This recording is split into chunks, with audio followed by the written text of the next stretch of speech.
Mga nagabiyahe nga pampubliko nga mga salakyan na ginapaidalom sa inspeksyon sang LTO6 sagod malikawan ang disgrasya sa mga Semana Santa. Yaring balita.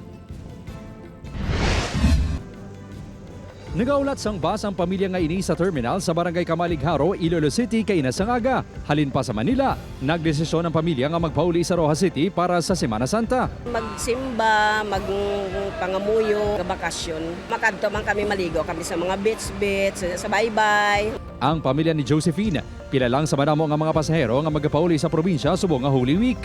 Para sa matawhay kag mapalayo sa disgrasya sa pagbiyahe, humalin sang Abril 11. Nagsugod na inspeksyon ng Land Transportation Office 6 sa mga public utility vehicle kaangay sang jeepneys, bus, taxi kag tricycle. Humalin nagsugod ang operasyon, 15 na kasalakyan ang nakitaan nga hindi roadworthy. Masobra sin na kasalakyan ang nanakpan nga may bayolasyon sa roadworthiness. Kay Nasangaga, sa bus terminal sa Haro, nag-inspect ang LTO6. Ang side mirror, parang may litik, oo. Tapos, ang guma nga nipis na siya. Tapos, ang iban, mga seatbelt or helmet para sa safety sa aton mga pasahero. So, gina-advise sila nga hindi anay magbiyahe kag ipakayo anay.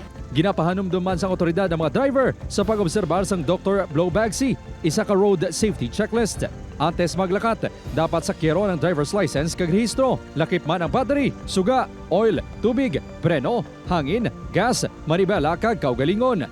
Ini nga mga pagsulundan ang ginatuman man kuno sang bus driver nga sigaryo.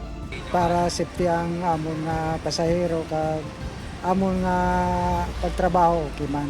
Edra kami gapangwa sa amon nga pagpabalon sa among mga bata. Upot Caramel Porquia, Kim Salinas, 1 Western Visayas.